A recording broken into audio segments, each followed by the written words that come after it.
Oops.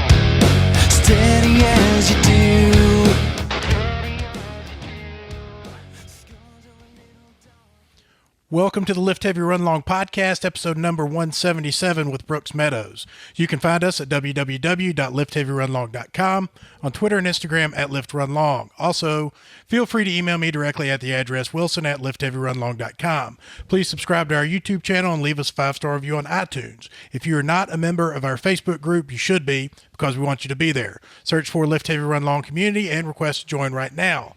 My name is Wilson Horrell. I am one of your hosts. I'd like to remind you that the Lift Heavy Run Long podcast is not censored, so listen at your own risk. Lift Heavy Run Long has an app, and we want you to be on it. For $3.99 a month, you can be part of that app. And what you will get is access to the greatest endurance trainer in the world, Ms. Valerie Hunt of RunRx.fit, and she will deliver to your calendar 3 bodyweight exercises every week, 4 barbell strength exercises, and 4 daily WODs. For $9.99 per month, you can have access to all the programs that Lift Heavy Run Long has to offer. Everything from 5K programs to 100-mile programs to triathlons to Spartan races. What happens if you can't afford that? If you can't afford that, please email me at wilson@liftheavyrunlong.com, and we'll be happy to add you to the app free of charge. Go to liftheavyrunlong.com, click on the Sign Up Now button, take a look at the programs. If you see one that you like, enter your email address, and you can try it for a free week. I have, to my right, the most beautiful, loving, and intelligent woman in the world, Dr. Amanda Kinsey Horrell, Jacked and Tan. I think my volume's still up. Sorry. Hello. I see that St. Jude cup you're holding there. I am holding a St. Jude cup. Is that something you recently got?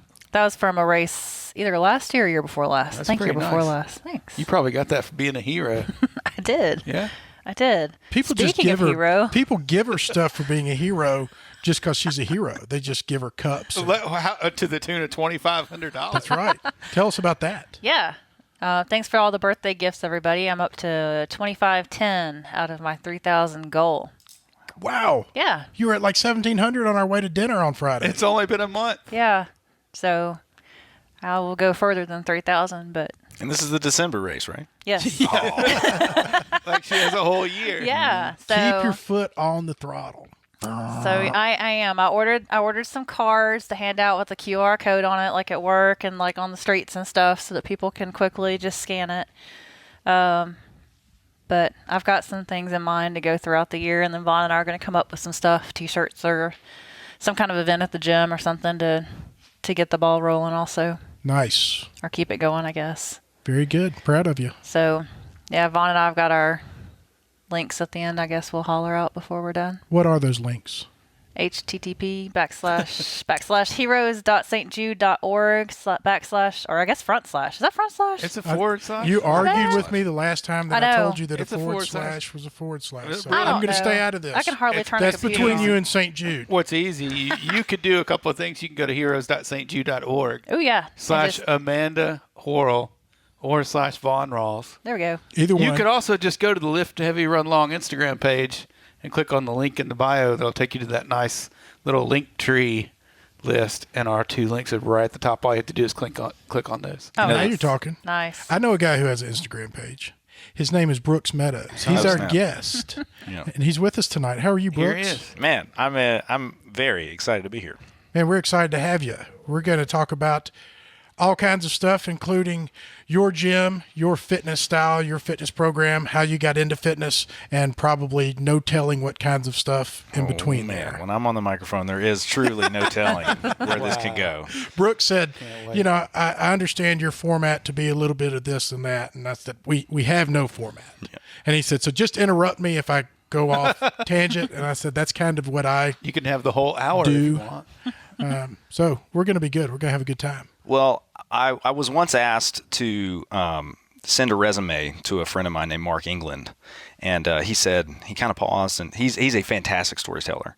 In fact, he is a language expert, and he has a company called Procabulary, which is, I'm not sponsored by them. He's just awesome. And so like using the power of language, and he and Mr. Mike Bledsoe have a program called Enlifted Athletes. Again, not sponsored by these guys at all, just love what they do. And Mark said, be sure to mention your superpowers. And I said, oh, nobody's ever asked me to put my superpowers on a resume, because I was a business kid, right? So I think about like a resume or a CV. It's got to be very tight and official. But then I was like, oh man, I haven't made a resume for anything, for any reason. Like being an entrepreneur, you just kind of like do stuff. And when he asked me to do that, I made sure to put my 2 primary superpowers on there. My number 1 superpower, storytelling. My number 2 superpower, Vaughn, you know it? No. Storytelling. Okay. So if I ramp up on a story, either curb me or just let it ride, man. There's no telling where we might end up. Yep. Well, I'm pretty assertive. It's generally not a problem.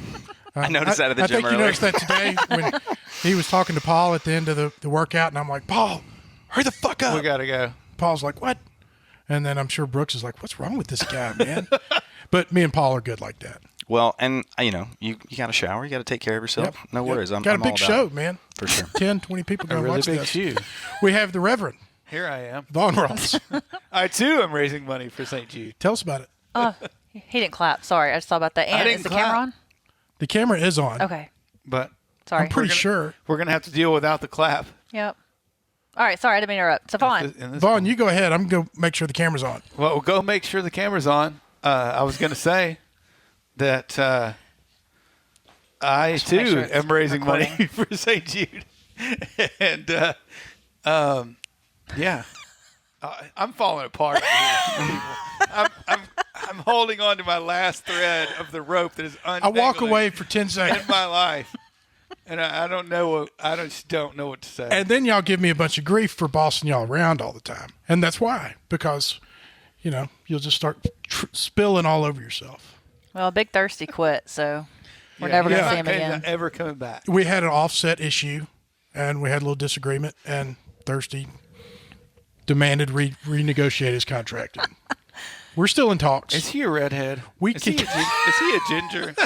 I think he is. And you know how unreasonable they can be. I'm going to reach out and see if we can make this all work. Maybe I he can think come we back next week or something. Yeah, probably. But I don't know.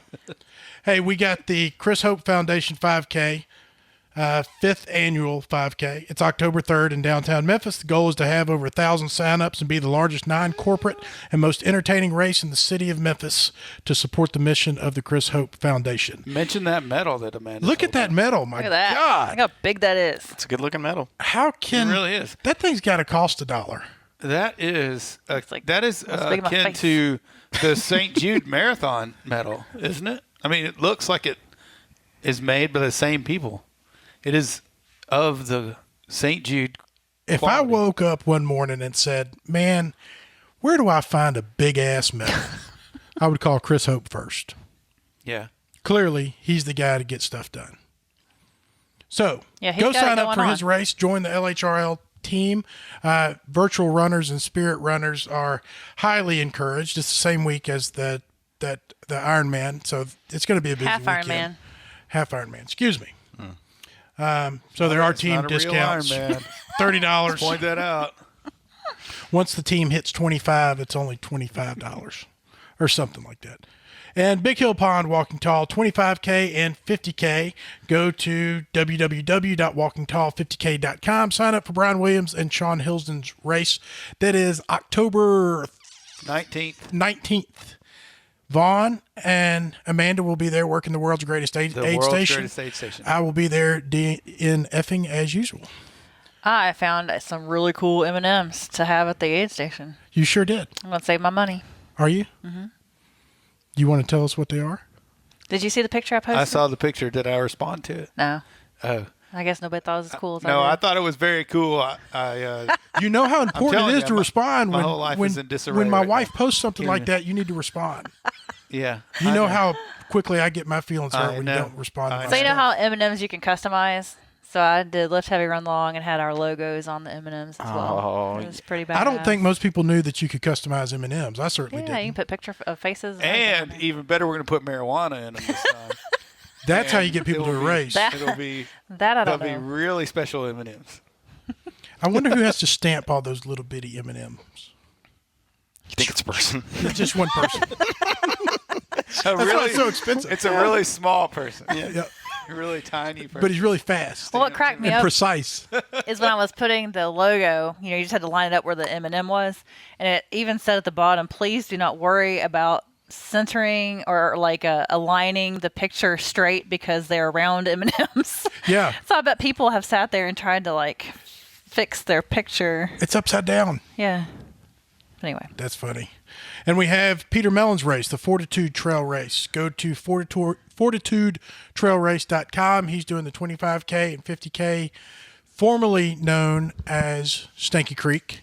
He's going to be taking that on September 19th, and it benefits St. Jude. Officially benefits St. Jude. Officially. Sign-ups are open. They opened on my birthday, February 1st. Oh, I didn't know that. Yes, I've already signed up. I'm on the 50K. Oh, man. Well, I should have done that, too. Well, we are all up in the mix on all the races. Jeez. I'm sorry, Peter. We've If com- I would have known that, then I would have already signed up.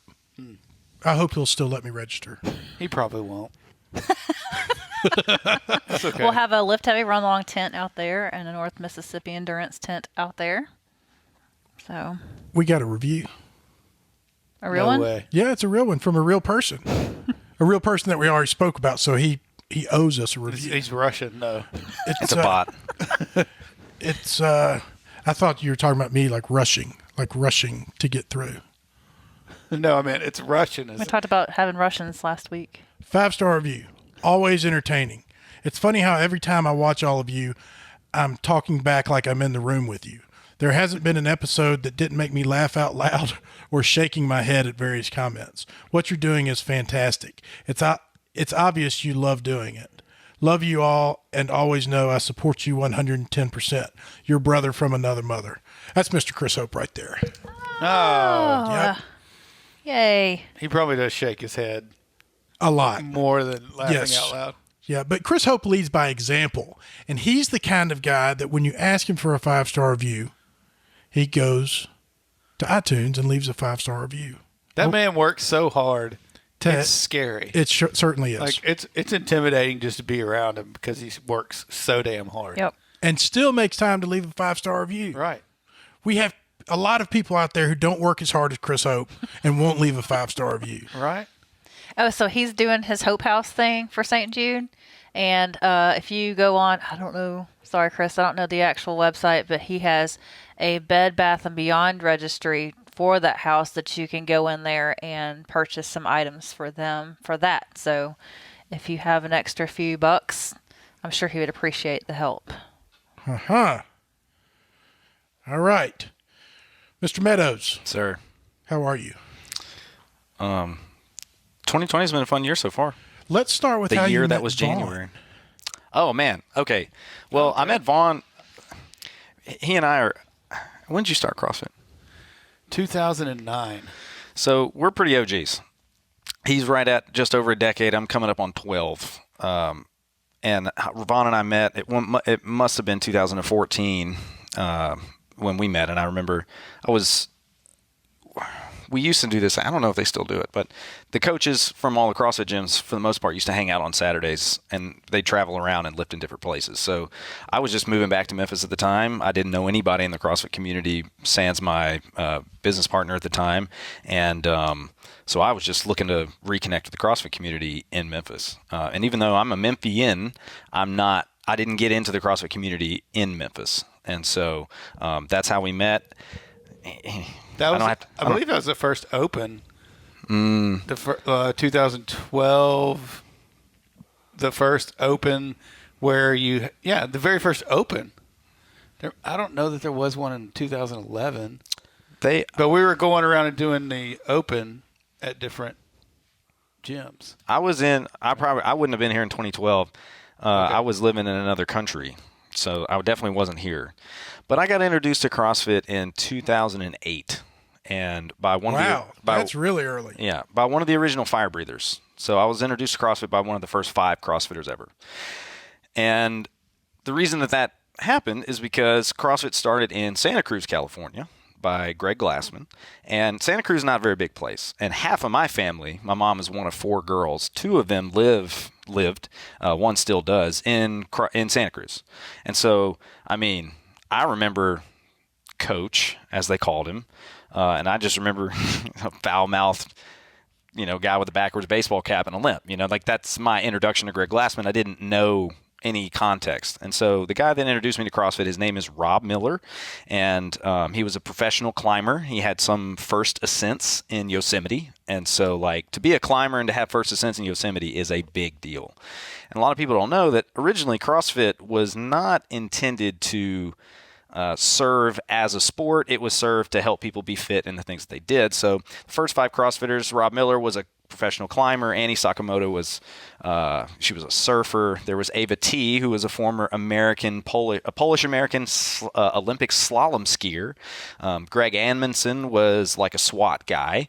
And then, I'm spacing on the last name, but they were all people that dosed the intensity of CrossFit about twice a week in conjunction with whatever they did. And so I got introduced to CrossFit in 2008.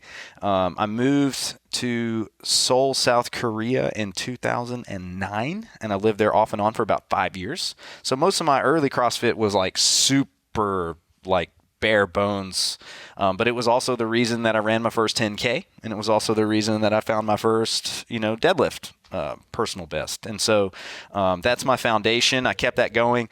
I moved. I was in Korea for a couple of reasons. One, I taught English to little kids because I graduated in the epicenter of the stock market crash. It's like no jobs. So my friend gives me the idea to move. I move. I do that, and I ended up going to graduate school and came back to Memphis.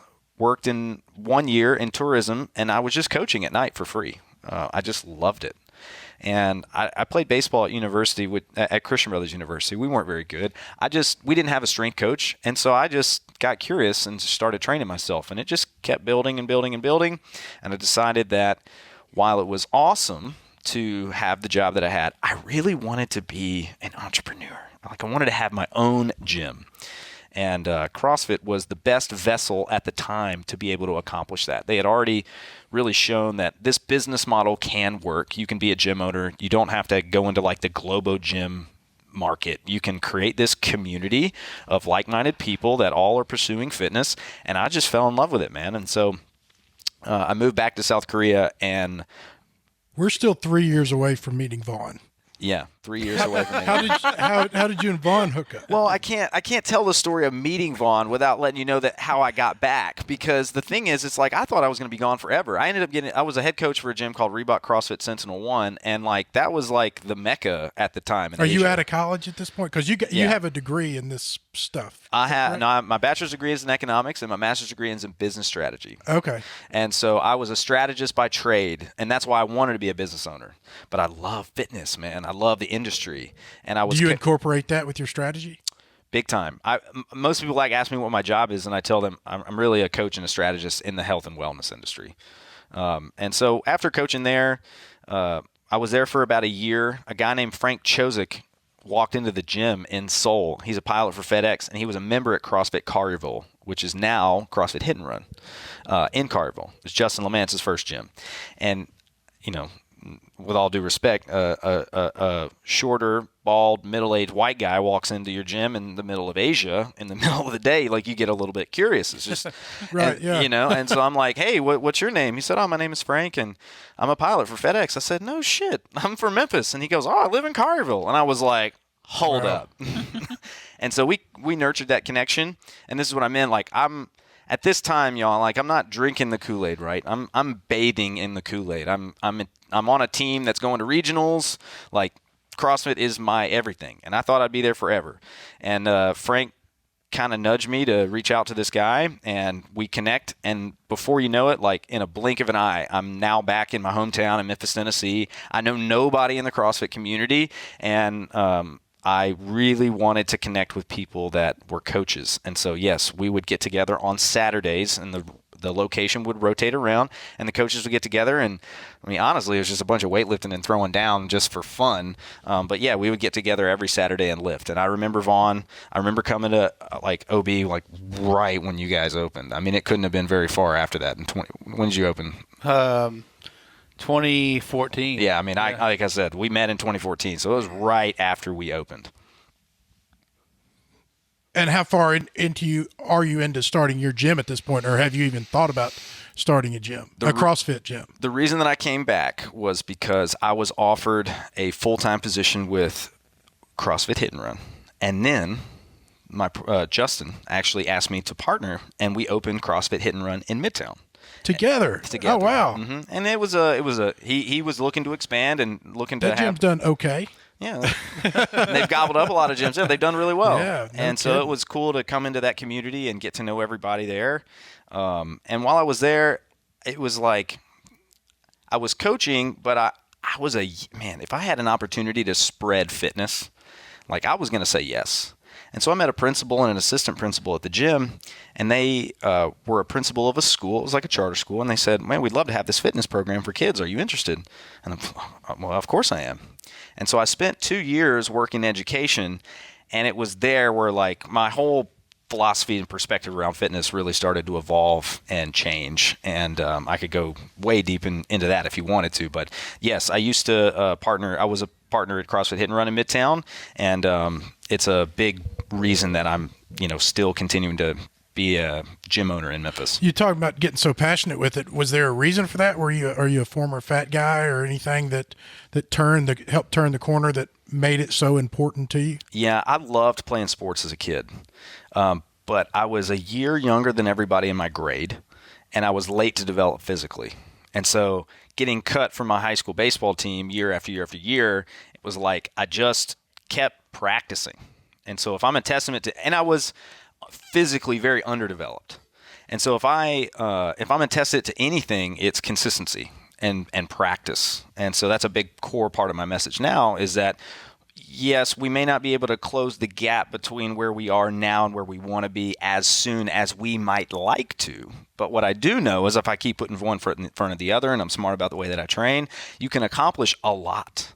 And so I wasn't necessarily a fat kid, but I definitely wanted to be part of a group that I was not. Right. And I was just going to keep trying and trying and trying. I move on to college baseball where we don't have a strength coach. And it's like you either go to the gym on your own or you don't go. And so the blessing in disguise is that I, learned to facilitate and structure my own training. And while the internet was not new necessarily at that time, you couldn't just like roll onto YouTube and find unlimited training materials. Mostly your information was magazines and blogs. And so it was definitely a rough start. I wouldn't always recommend that people start that way. Because you can close the gap a lot sooner by leveraging a coach. But that's definitely what served me at the time. And in conjunction with the person that we were chatting off the microphone about, Joe Wilson, my first martial art instructor, that guy, like that's the cornerstone of where it all began for me. I was going to walk into that. You're a purple belt in jiu-jitsu, is that correct? Right. Mm-hmm. And is that a lifetime thing or is that something you started as an adult? 18. I started a martial arts called Kempo, which is it looks like it's a striking martial art. And, but Joe was into all kinds of stuff and, was into health. And the reason I have the word mobility or joint mobility in my toolkit is because of this guy in like 2005. And so, Jiu-Jitsu came later when I moved back to Korea, or when I moved to Korea for the first time. I was looking to do martial arts, but there wasn't anything that I was like used to. But I did find an MMA place close to where I lived, and while I was really great on my feet and with my hands, once the wrestling and the grappling game started, one of my favorite quotes of all time is by a Gracie brother. He said, "Boxers are like lions; they're the king of the jungle. But if you throw them in the shark tank, they're just another meal." And that is exactly what jiu-jitsu felt like. Yeah. On the floor, standing up, I felt like a lion. My hands were sharp and crisp, and I had that game figured out. But as soon as they threw me in the shark tank, I was just another meal. And I had like kids in Korea that were the national champion of their high school wrestling team or whatever, and it was not quite as soft of an introduction into grappling as I would recommend other people take. But I was young, and I was You happy should to do see that. if somebody would donate $30 to St. Jude if Vaughn takes a roundhouse to the head from Brooks. Or just let On him the put me show. to sleep real quick. Yeah. Okay. They grapple for 12 seconds. See if Vaughn can stay awake for 12 seconds. Or get a book and stick it up against your face. That way you'd have some padding. So you wouldn't have to worry about being bruised. I'm definitely down to grapple with you. I'm telling you, dude. I'll be real good. Well, I'm not telling you anything that you don't already know. Somebody that knows how to grapple versus somebody that doesn't know how to grapple. Yeah. I don't care what size the person that Yes. it doesn't matter. No. Like, I have been owned by a very, very undersized individual who knew how to grapple. And that's the whole reason I never viewed CrossFit as like the end all be all to strength and conditioning because of martial arts beforehand. Because like when the barbell's heavy and your breath is out, like you can put the barbell down. There's a whole different experience when you are breathless, where you have nothing left to give, and there's still another human being pressing their will onto you. It's a completely different thing. Panic on a level that you just can't understand if you don't know it. And so one of the running jokes, and again, I love CrossFit. It built me as a coach. It built me as a business professional. So I'm not one to disparage CrossFit as a general rule, but one of the funnier jokes was that like you knew the CrossFitter that walked into the grappling like for the first time, and he had like this look like, oh, I'm about to fuck shit up. And you're like, no, you're not. No, you're not at all. And this is going to be a fun experience. And so yeah, that's partially why I never viewed like CrossFit as a end all to be all. I saw it as a tool, one of many tools that we could all put in our toolkit to build the fitness. Where is purple belt on the list? Is purple? It's like brown, purple, red? brown, black. So it'll go white. Typically speaking, you say white, blue, purple, brown, black. There is a red belt that's reserved for people that change jiu-jitsu on a global scale. And you won't even see it in 99.99999% of schools won't even have red belt listed anywhere because it's not for regular people. Although somebody that just got their black belt versus somebody that's been a black belt for 10 years, there's also a big gap there. Unless you're really good at CrossFit. Unless you're really And then you come and they'll give you a You start at red belt. Yeah, exactly. They'd have you work your way backwards if you're a CrossFitter. If you're a CrossFitter on your first day, you come in and you tell the class about how it works. Yes. If you have your L1, then you get to move Right. up. That's really funny. Sorry, I didn't mean to. No, that's like funny and accurate. Well, That's why it's funny. You've been doing jiu-jitsu obviously a long time, and there seems to be two very different kinds of schools when it comes to the belts. There's like the marketing, like let's get a third grade kid and get him to black belt by fifth grade. That way he's going to continue to churn out the money. And then there's people who their entire lives is devoted to trying to move up the belt rank. And I'd even say that jiu-jitsu itself has a much higher standard for what it takes to be a black belt. Because like you mentioned, there are 8-year-olds with black belts, 5-year-olds, 7-year-olds with black belts, and maybe Taekwondo or not. And I love Taekwondo. Like actually living in Korea, I learned to respect Taekwondo a lot. It's just like you mentioned, it's more of a let's keep this going. And I imagine there are some jiu-jitsu. I know that there are jiu-jitsu schools that have less standard for what it means to be a black belt, but I think as a general rule, you're going to find that jiu-jitsu itself has a much higher standard because I'd say the average if you are going to be a black belt, the average is probably a decade or more to earn that. And so there's no starting and 2 years later you're a black belt. Maybe you'll get your blue belt in 2 years. You have a gym called Recess. Yes. Do you incorporate martial arts into that? When I was still coaching classes, I coached a class called Combat 101 that used martial arts standing or grappling. And I used it in a non-combative way. I used a lot of the tools that I found very valuable from a fitness perspective. And I also see jiu-jitsu serves much more of the global health and nourishment of a person than maybe meets the eye. Because a lot of times we think about jiu-jitsu like a combat sport because we see UFC. And that's just the whole reason the UFC started was it was started by the Gracie brothers who brought jiu-jitsu to the United States as a way of proving on a big scale that they had the best martial arts around. And so, old school, and actually jiu-jitsu and CrossFit, really mixed martial arts and CrossFit, really similar in terms of trajectory. They had similar starts, which look really raw, a bunch of different styles all competing against each other to find the best one. And then it turns out like the best thing was actually a false question. There is no best thing, right? What happened was that in mixed martial arts, it was like, the jiu-jitsu guy won 2 years in a row, but then come year 3, 4, and 5, people have gotten peeped in on being able to grapple, and now the jiu-jitsu guy can't take people down as well as they used to be able to because now people are trying it out. They weren't the only people that knew how to do this anymore. Not anymore. And so what happens is the game has to evolve and change. The CrossFit was the same thing, right? You had your guys that could run, and just like had gas for days, but then they couldn't lift heavy. And then you had the guys that were super lift heavy, but then you put them out on a 10K run, and that was all she wrote, right? And now what you've seen, and not to mention, everybody talked mess about how dangerous both of them were. And now look up, 10 years later, CrossFit's a very legitimate sport. Athletes are getting paid, not at the same level, but a very high level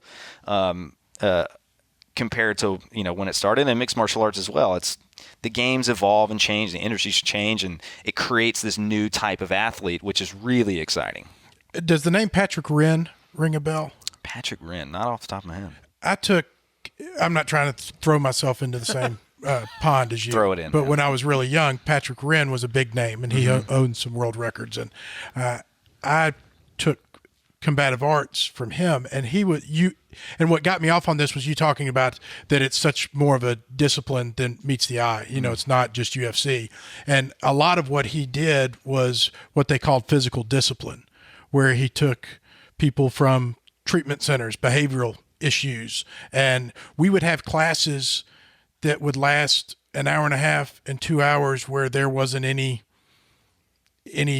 karate type movements done at all. Sometimes we'd be left sitting in a sitting position for, he'd come in what I would consider 40 minutes late, and he's just leaving you there to think, it's all that discipline that's involved in it.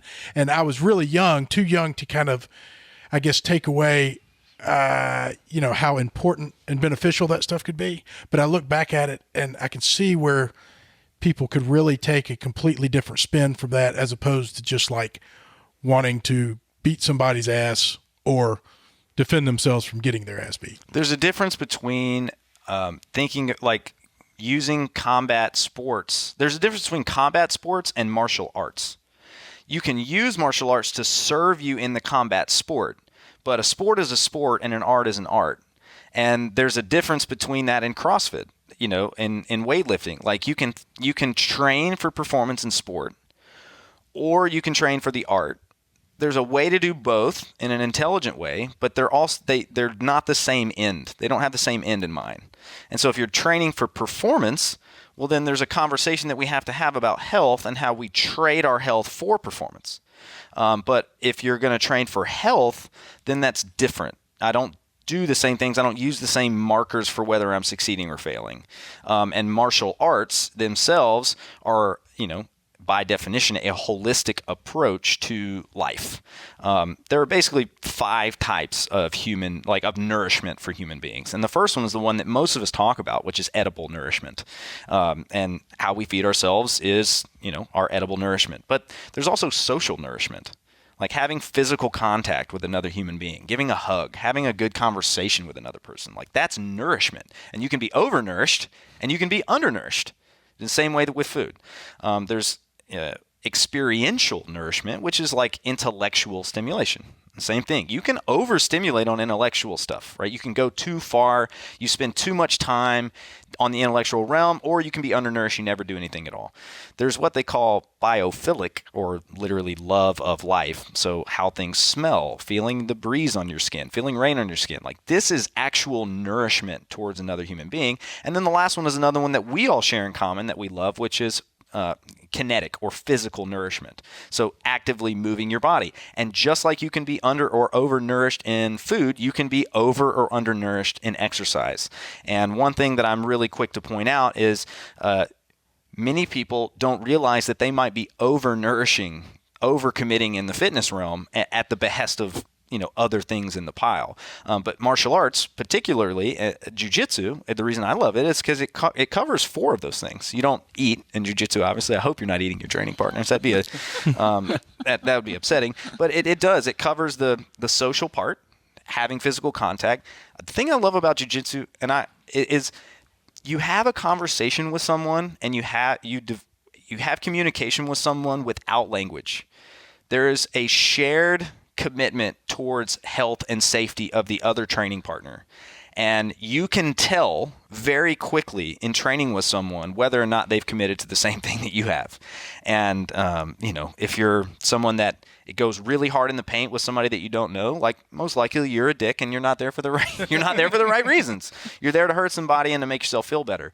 But it's crazy how you can develop that communication and trust with another human being, as well as get your physical stuff, as well as learn something, because jiu-jitsu is kind of like chess. I say it's chess in the round. There are grandmasters that play chess in the 2 dimensions like we play, and then there are grandmasters that play chess where they literally hang a suspended globe and they play in 360 degrees, and it's not even the same game. And jiu-jitsu is like a physical human 360-degree chess game. There's no limit to what you could learn, and there's no end to the game. It's always constantly evolving. That's why I love it. Tell me about Barbell Buddha Rediscovered.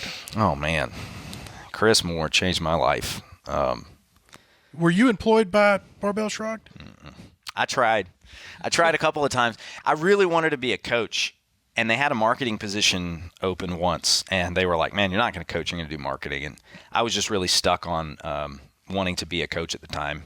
And I'm glad that I did it. It all worked out. But if I do have any like slight regret, it's that I never actually got to know Chris Moore. And like I mentioned, I'm a Memphian. Barbell Shrugged was founded in Memphis. Mike Bledsoe, Doug Larson, CTP, or Chris the producer, and Chris Moore. And they all met at the University of Memphis, and they were all either in master's programs, or CTP was an undergrad student. And Chris was the power lifter, right? Dude squatted 975 pounds as a pro. I mean, he was the real deal. Mike was a weightlifter, and Doug was a very technical weightlifter. And guys like Dr. Andy Galpin, who's making a huge name for himself in the conditioning space, he was part of this whole group. And so I got peeped in on Barbell Shrugged early because one of my cousins, his name is Dr. Brad Cole. He is awesome. That's my chiropractor. Awesome. Yeah, Dr. Brad. Yeah. Yeah, Dr. Brad's my cousin. And so he was a guest in like episode 30-something. And so I got peeped in pretty early. And I was like, oh, similar to how you had the comment, right? It feels like you're sitting in the room with them. They're talking about things that you're interested in. And they're so personal that it literally felt like you were sitting in the room with them. Now, I'm a very proud Memphian. So I was living overseas. Like I mentioned, I was living in Korea, and I was living my dream job. I'm like coaching at a Reebok affiliated CrossFit gym. This is like amazing. And here these guys are in Tennessee with Rich Froning being the champion out of Cookeville multiple times. And Barbell Shrugged, they were like the cultural epicenter of CrossFit, and they were from my hometown, and it was like really, so I was a mega fan of these guys, but I didn't listen to Barbell Buddha as he was creating the content. And I moved back to Memphis. They moved to California, so I know a lot of the same people that they know, but they kind of left like right as I was coming in, and they'd come in from time to time, and I met Chris Moore technically twice. One was when they came in to hit and run downtown. They were just in town. And the second is I went to a Diane Fu weightlifting seminar at DeSoto CrossFit in 2015. And me and Diane Fu have a mutual friend named Brian.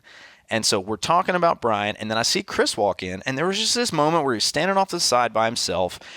And I wish I had known about Barbell Buddha at the time, because he talks about so many things that I'm interested in. I didn't know that Chris had this side to him necessarily, that he wanted to talk about philosophy and family and science and vice and all of these things that he really was a big proponent of. So I go over there like kind of fanboy, like, oh, hey, Chris, how you doing? I heard you talking about kettlebells the other day. And it was just like, 12 minutes of conversation at most. He was as humble as he could be, as nice as he could be. And 12 minutes is a pretty long time. It's a pretty long time. Talk to somebody. Yeah, it just like I said, if there's Paul one thing would have I kept you could there go for 30 minutes. Who was that? Paul would have kept you there for 30 minutes. He would have gotten his purple belt at the gym before he would let you leave. Yeah. And so I got to know Chris then, got to meet him. And then 2016, Chris passed away very suddenly. And it was a big shock to everybody. It was not only just a big shock to the people in Memphis. I mean, it was a shock to the CrossFit community at large because, by that time they were huge. They were Zeppelin as far as I was concerned. In the CrossFit space. In the CrossFit space. But even beyond that, I mean, well beyond. People, especially Chris. And the thing is that they were doing things that had not yet been done at the level that they were doing it in the podcast space with the video and the production and, the technique wads. And I mean, they were really, really big. And so I went to the memorial to pay my respects, just simply to pay my respects to somebody that had done some really special stuff. And, I remember seeing the people that showed up to be in honor of Chris. People like Travis Mash, people like Julian Pinot that traveled out of their way to be a part of this moment because, Chris idolized Travis Mash. Travis Mash was like the biggest deal as a lifter because he competed on a global level in powerlifting and weightlifting. He's putting up elite totals in both of those things and, arguably was the strongest pound for pound lifter, ever at the time when he was powerlifting. So to see someone like Travis get up in front of this group of people that he doesn't know and say, Chris Moore changed my life, it was like, this is crazy. Well, to be a part of the Barbell Buddha, did you have to get any rights or get any permission to do that? Well, I did seek permission. That is for sure. So, and tell us briefly, what is Barbell Buddha? Barbell Buddha was Chris Moore's individual project where he took conversations away from just the technical side of fitness that Barbell Shrug focused on heavily, and he used fitness and strength training to deliver much deeper principles about life itself. And so you just decided to kind of pick up where that left off. I did, and here's the reason why. So I mentioned that I was coaching, and I also started a fitness program at a school, and I was burning the candle at both ends. And so I was really stressed out, and I needed something. I was about to quit my job as a teacher, and I needed something to calm me down before I went to school. So I decided I'm going to get up a little earlier. I'm going to make myself the perfect cup of French press coffee, and I'm going to sit down and I'm going to listen to a podcast, something that gets me in a light mood. And the first one, I was like, still Chris is in my mind. I just decided to listen to the first episode of Barbell Buddha. And my day went really well. I was like, oh, that's cool. Maybe I'll do it again tomorrow. And then Tuesday became Wednesday, became Thursday, Friday. And then I get to Saturday, which is usually if I'm going to have like a routine, it gets broken on Saturday. I'm sleeping in, but I just was having such a... Mine starts on Monday, breaks on Tuesday. Right? That's good. Sometimes, Chris would argue that sometimes it's a good thing. But I kept it going. And what ended up transpiring is that I did it I listened to his entire catalog straight. Wow. And so it's 100 straight episodes in 100 straight days, and it compressed 3.5 to 4 years of Chris's life into 100 days, and the context is so much different. If he was just this guy, he was like this guy that I was a fan of. If I had found his work while he was doing it, it would have been this guy that I was a fan of just doing what he does. But now I know Chris passes away at the end. And now everything that he's saying, facing your fears, stepping into this new identity, like being willing to like go for it. That's interesting perspective. It was like the biggest kick in the ass of my life at the time. It was like, shit, man, how I'm putting things off. For what reason? Because just like that, man, it can be gone. And to see Chris, like, not only did he grow into this person and change his own life, it's like cosmic fate. The last episode he recorded was called About My Dream Come True. And Chris truly had realized his dream. He had moved out of the corporate space and had created a business for himself, of life for himself and his family. He was a full-time artist. He just moves his family to the Netherlands to live in Amsterdam, and he passes away.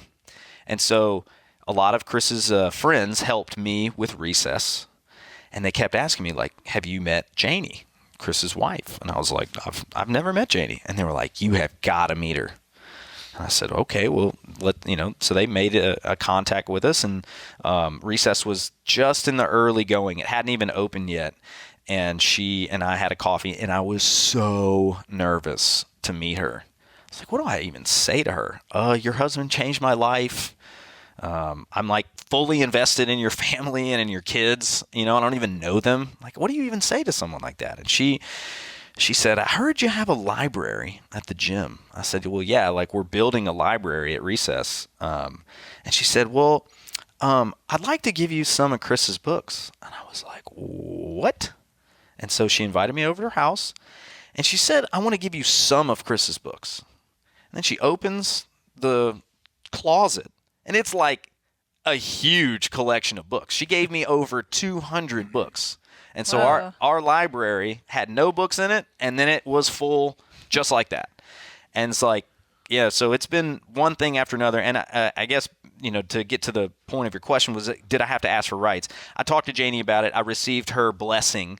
But what she told me, she said, if you want to do this in the real spirit of Chris, you need to stop giving a shit what other people think. He'd tell you to not, because I'm like, how do I do this? How do I do it the right way? Am I the right person? I don't even know Chris, and so she said, don't give a shit what anybody thinks. Chris will tell you not to give a shit what he thinks. You certainly don't have to give a shit what I think. And that was it was challenging to swallow, because I'm kind of a pleaser. I don't want people to be mad at me. Yeah. And I certainly, given his legacy and given his work, I didn't want to step into this thing that felt like, who is this guy? Who is Brooks Meadows picking up Chris's work? Why does he think? But that was kind of why it worked. That would be a very bizarre situation to try to pay tribute to somebody who believes in not giving a shit what people think about you, when you primarily want to please the guy that is telling you not to give a shit what basically he in particular would not want you to give a shit about. Yeah. It was, and it's also like that's some ironic deep stuff. It is ironically deep, and as Vaughn will probably tell you, very Chris to be ironic and deep at the same time. And that is kind of the funny thing, is that his catalog doesn't start at episode 1. It starts at episode 2. Because he and CTP, apparently, they got too lit up on the first episode, and it was just nonsense, and they didn't. And so it starts at 2. That happened on more than one occasion. Yeah, it starts at 2 and ends at 101, which is a perfect, complete set of 100, but is just slightly off, which, again, if you know Chris, is so Chris Moore. Slightly askew, but perfect. Wow, that's wild. So how often do you record that? My goal will be to complete it 100 episodes in 100 weeks. I'm a few episodes behind, but I will hold my commitment to complete 100 episodes in 100 weeks. And the first one came out, I believe it was like on Chris's birthday in December of 2018. Oh, Yeah. so you're a pretty good ways into it. I'll be recording episode 48 this week. Do you know what the average podcast number is?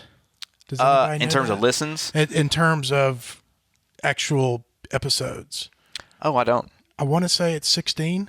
Oh, wow. Somebody could fact check me on that and definitely Most say of that them I'm just do wrong. 16 and peter out. Is that what I you're think saying? that's the average. They're like, what? I don't have 1 million subscribers at 16 episodes? It's so This shit easy to sucks. do, man. Well, that's what Yeah. people want. Well, the Yeah, that's average what listen, people think. the average download after 30 days is like 136, or maybe it's 164. Maybe getting that almost backwards. Yeah. But yeah, it's something that's very easy to start and then let the excitement, Well, once the newness wears off, just stop doing it. I do have I like to say I have a master's degree in Chris Moore, because I really do study his work. I read his books often. I've listened to his entire catalog front to back, at least 6 times. And one thing that he is very consistent about is that if you're doing things because you hope to receive the result, then you're doing it for the wrong reason. Damn it. Yeah, that's tough. You do it because you love it. And I think that's probably why so many podcasts fail, right? They do it with the end in mind, not realizing that that's a fool's errand. You're not going to get very far. Yeah. But y'all done 100. This is 177. You do it because you love it. And we do it because we love it. Absolutely. Yeah. And if we were doing it for any other reason, it'd be a shame. And it wouldn't be any good. You wouldn't get the 5-star comments. Because there is not, even if you are the best at it. I mean, even if you're in the top 5% of podcasts, you're not, it's not like you're raking in the dough. It's not something that you do to be successful in terms of wealth or anything like that. It's something that you do. And I think about like Wondery or Gimlet or something. Gimlet got bought by Spotify. Like those guys are making money because they're owned by like a big company that does. You're not going to go start a podcast and go, hey, sponsor my podcast, and all of a sudden we're all making 6 figures a year because we shoot the shit every week. And I think there's people who use the podcast as marketing for something else. Yes. Right. You know, if we were pushing a product, you know, if we were trying to position ourselves as being something in some industry, and therefore we're letting people into our social lives so that they would buy more of, you know, Amanda's Lift Heavy Run Long M&Ms, then on the way. That would or be THC infused M&Ms. Those are going to fly off the shelf, by the way. If you'd like to sponsor me, I would only accept one sponsor for Barbell Buddha Rediscovered, and it would be your THC M&Ms. Okay. Chris would be proud. Chris would approve. Chris would approve. I already got his blessing. I don't even need it. That's great. No, that's true. Well, you said you've got a program, 3 days to play. Yes. Tell me a little bit about that. We don't have much time, so I'm going to cut you off. You got 3 minutes. Awesome. 3 days to play is all the best information that we give our clients at Recess, packed into 3 days. It's understanding the processes of health and how they play into each other, and then how to develop a consistent practice. And then the last one is how to play and how to have fun with your practice. And so if someone, it's a very easy intro product. It's $30, and you'll get a ton of great information that if you apply just the information you get in that program, you'll change your health, you'll change your life, and you'll have a lot more fun doing it. Is it online or on site? It's online. You can go to recess901.com, click the courses button, and you'll find it there. recess901.com / Sorry. / Just say slash because people know. Yeah. recess901.com / Let's not argue about these slashes. Yeah. Where is your brick and mortar Recess? It's in Midtown Memphis, on a street called Flicker. It's near a park called Toby Park, and it's like It's by the skate park. It's Man, exactly I'm trying right to place that. I know where I see realize that. Flicker. Liberty I've Bowl. seen Flicker. Yeah. You know where Okay. Liberty Bowl is? Yeah. Yes, Okay. it's catty corner of the Liberty Bowl is the park. It's where everybody used to tailgate for Memphis games. Right. And so that street just runs back behind there. Yep. Yeah, and we'll be celebrating our 2-year anniversary on April 18th. And then the weekend, couldn't do it on the 2-year anniversary just for scheduling reasons, but the weekend of May 9th through the 12th or 10th through the 12th, we're going to be hosting a 3-day event called 3 Days to Play. And we have Mike Salemi coming in town, who's an incredible Bulgarian bag and kettlebell instructor. He's a suplex coach. Yeah. And then we have Leo Savage has been confirmed. He's the founder of Steel Mace Flow. My wife is a Steel Mace Flow coach. And we also have a guy named Brian Muka coming into town. His handle is the Fear Sherpa. He's an author, and he is a fantastic human being. And we also have a lot of awesome local coaches, Britton Bailey, Taylor Somerville. These are all coaches that have adopted the more fun play lifestyle, healthy lifestyle, and they have a lot to share on the subject about how to make fitness not be an obligation, not make it feel like work or like a chore, to make it really fun. And to, I named the gym Recess for a reason, because it was like the last thing that we could all agree. It was like we were physical and it was effortless, and you didn't all have to play the same way. And that was actually encouraged, and it was cool. So if you're the kid on the monkey bars, great. If you're the kid that like to create their own magical scenario and LARP or whatever, like these are all ways that we all play, just like the rough and tumble jiu-jitsu players. They like to play differently. And I think what's next for our industry is to stop pointing to our left and saying you're weird for liking this thing, because the circle just completes. We keep pointing to the left, and before you know it, I'm weird, So everybody should be given the space to play their own way. And if anything, we should be hoping that people find find a physical culture that they love, because being physical and being human are closely linked. You don't have to be an athlete. You don't have to identify as an athlete. You should move around, and if you don't like it, find something else. There are so many things that you could possibly be doing, and that's what we believe. Awesome. Well, Rob Breeze says that you're sorely missed, and thank you for doing what you're doing. Who said that? Rob Breeze. Yes, Chris is missed. Breezy? Like the That Rob Chris Breeze? Moore is sorely missed. Yes, yeah. he is, man. I mean, he was a titan, and he passed way too young. There's literally no. Y'all, I know we got to wrap it up soon, but you can go on. You can go on to Netflix right now, and you can see the remnants of Chris's work in the form of Rogue's documentaries. They did one called Strongland, which is a documentary series going around all these strongman cultures around the world. And Chris and Barbell Shrugged did that first. They went to NASA. They did all these things. They created this stuff that has now opened the door for other people and other companies to come in and continue to thrive. Chris and CTP really were a force that created these amazing things just because they were super passionate about it. Like we were talking about, giving a shit about what you're doing, and that's the reason. I mean, those two guys really. I mean, CTP was a freaking pizza guy. He was a pizza delivery guy. He didn't have training and all this stuff, and he's created some unbelievable stuff. And if you're listening to this show and you haven't seen the full depth documentaries that Barbell Shrugged did, you have to watch them. You have to watch them because it is the precursor to all these other things that you currently love in the industry. It's even. I'm sorry, I know we got to go, but it's even more fun to go back to the early CrossFit videos that CTP did, and you can watch that evolution into like the NASA stuff and the Alico stuff, and it's a power. All that. It's a testament to the power of doing what you love with fervor without worrying about the end. That's right. Brooks, we appreciate your time. I love it. Lift Heavy, Run Long, number 177 is in the books. Good night.